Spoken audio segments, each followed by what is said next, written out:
this is the first time that Brock has been questionable here and not out. What does that mean as far as possible availability for Sunday's game? I mean, he's got a chance to be available. Do you have a chance to start? No, Max going to be starting. How do you draw I guess, you've discussed it's a delicate situation with the toe. You don't want to have it aggravated again. I mean, this obviously he has a chance to play, on Sunday.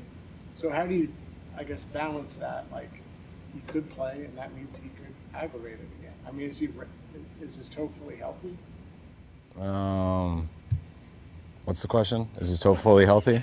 Well, I mean, No, it's not fully healthy. It's not fully healthy, so there's a chance, he gets out to play. So you just, I mean, there's a risk with it, I guess. Obviously, there's a risk always, but there's a risk that he could aggravate it again. Yes, I think you just answered your own question. Obviously, there's a risk with everything. But yes. Can you heard it again? Yes. It's not fully healthy. Yes. Yeah. No, he didn't get all the starter reps this week. That's, as soon as he had a chance to get through practice and stuff the first time, we let him get all those starter reps, and it was great. And then there was a chance he could re-hurt in the game, and he did, and he's been out for the last month. He's got more reps this week, but we weren't going to commit to all of that like we did last time. So I think it's easing him back more than last time. If that helps answer your question better. I think so. All right. You're welcome. Did he get a lot of starter reps this week? I want to say a lot. Kyle, this defense is a little bit of a contradiction. It's an incredibly talented front, but they've got some really ugly numbers against the run. When you watch them on film, like what are you seeing? What does it look like to you? I've seen some games where they've been really tough first to run, and I've seen some really bad games, especially the one last week, just number-wise. They busted out a bunch of long ones, so got away from them. I don't remember exactly, but I think it was like 250 yards. When you give up 250 yards in a game, that's going to make your stats really bad. 3 weeks before that versus the same team, I think they gave up about 75 yards and really were stout in the run game. So you can't give up the long explosive ones. I mean, the run game's always hit or miss, but when you give something like that, it's going to be a tough day.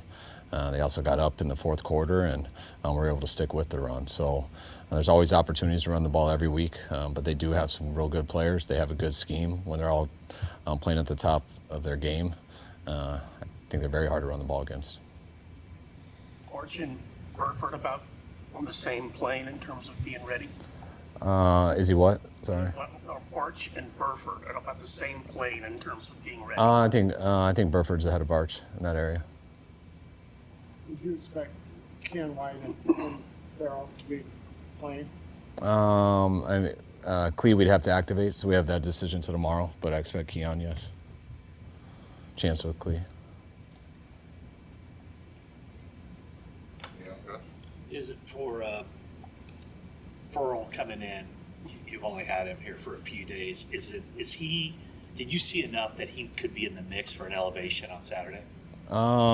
Yeah. See, I mean, when we're real low in numbers, so everyone has a chance. We have guys that are questionable, guys that have been banged up, but also just separating that. We're real familiar with Clee. He looked really good in all three of these practices. So if it makes sense for our 48, then no doubt about it.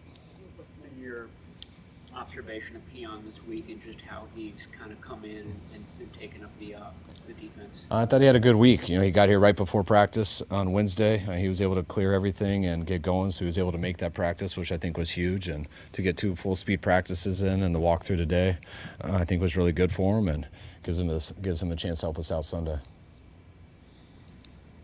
Kyle, how would you describe Brock's frustration level with this injury? I mean, he's obviously wanted to have a big year for you guys, and this thing won't go away. I mean, what's he like behind the scenes? Is he despondent? Is he frustrated? How's he handling it? Brock's a pretty composed guy, so he's not going to get real emotional either way in either situation. He's never going to get too up or too down, but I mean, just speaking for him, I know he's frustrated. Anytime you got stuff that you haven't had before that lingers, I mean, Brock is more frustrated than anyone that he can't be out there. So, he's talked to a lot of people who have this, so I think a lot of people have warned him that this is the case, so he understands it, so it's not just totally shocking him, but I think anytime you have something that doesn't go away, it's frustrating. remember I'd sprained my ankle my whole life, and I remember I got my first high ankle sprain my 5th year of college, and I thought I would practice the next day because it felt better than the 10 regular ankle sprains I've had in my life. And I kind of walked for like a month and missed a whole month of football, and it's just, you don't really get it. It just lingers and it doesn't go away. And I haven't had a toe injury, so I can't totally relate to it in that way, but people who have, it sounds very similar, if not a lot worse, when you're dealing with turf toe compared to something like that. So something he's dealing with, but I know we're getting closer. There are quite a few interruptions in Watkins' timeline. And Number whose? of injuries. Jordan Watkins, his timeline's been just kind of disrupted by injuries. What has the process been getting him back up to speed every time? I think that's the hardest thing for rookies. I mean, it happened to Mikkel. I'm in training camp. Jordan Watkins, he had a real good OTAs, and he got hurt in that first preseason game, which, I thought Jordan really needed the preseason to fully get ready, and I think he would have been, but he missed all of it from there.